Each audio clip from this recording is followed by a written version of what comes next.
So today we are going to perform the experiment on measurement of resistance using ammeter voltmeter method.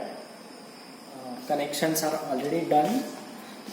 If you see the circuit diagram, we have to take the resistance measurement by two methods.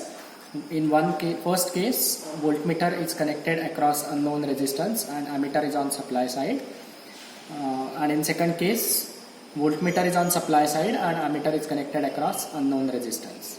Okay, so in first case, voltmeter is connected across unknown resistance. So I have connected this voltmeter across this unknown resistance. Now what we are going to do is we will switch on the supply, and then with the help of this potential divider we will adjust some voltage. Now here for this resistance I will mark the two values. These are the 2 points at which we are going to measure the unknown resistance. Okay, so let us switch on the supply.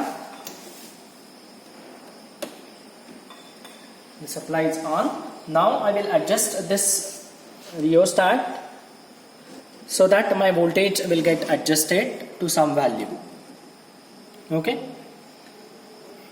now when you adjust it, this position of the rheostat you have to keep fixed. The position of this rheostat we will keep fixed for all the set of readings. Okay, now we will note down the readings. If you see the voltage, it is 150 scale, 0 to 150 volt. So my voltage is 40 volt and current measured is 1 ampere.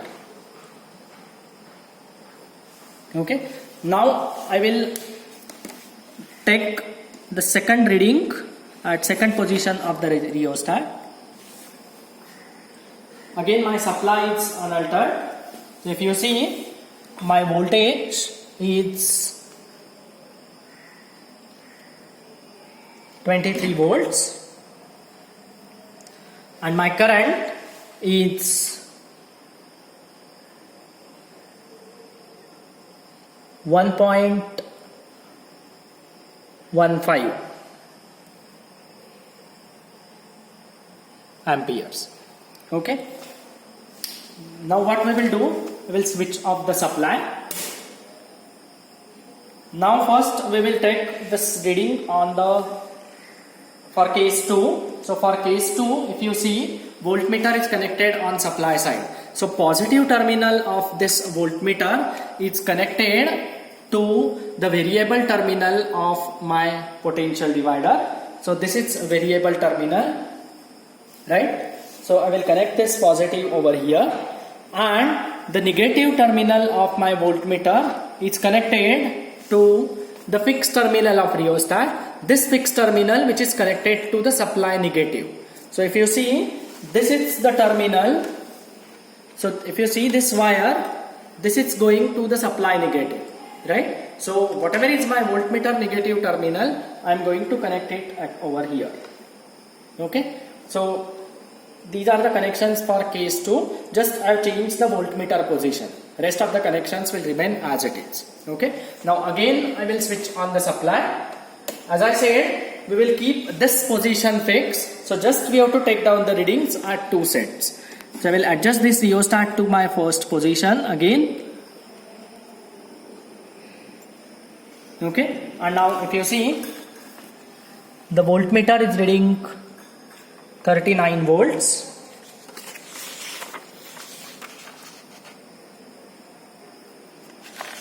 and ammeter is reading 1 ampere.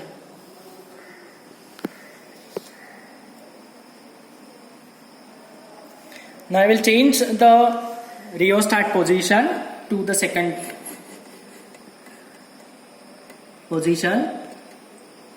So at this position, let us measure the voltage. The voltage is 22 volts and current is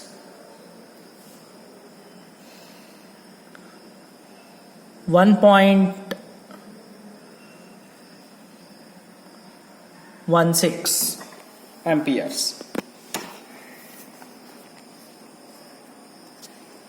Okay, with this we will switch off the supply now. And now if you see the observation table, over here we have to calculate the value of RM, which is a voltmeter reading divided by ammeter reading. But now we have to measure the value of actual resistance.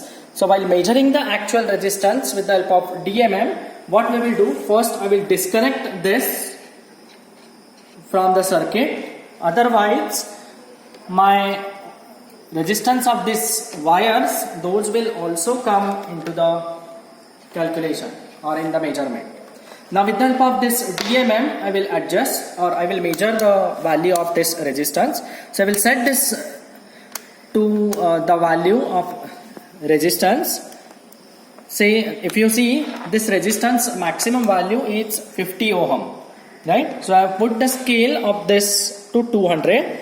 And now where we have connected our voltmeter, over there we have to connect this rheostat, DMM. So if you see at position 1, we will measure that value of unknown resistance.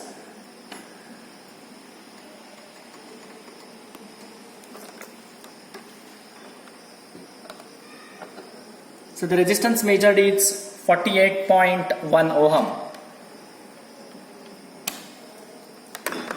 And then at second position,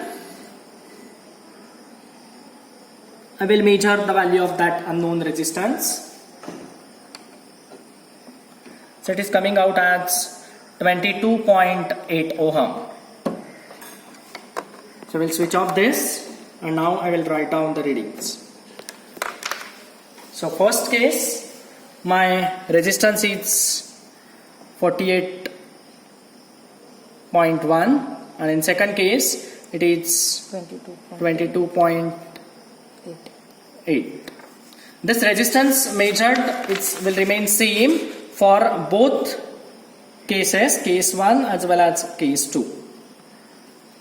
And now you can calculate the value of measured resistance, and then whatever is the difference with which you can calculate the error present in the measurement. Thank you.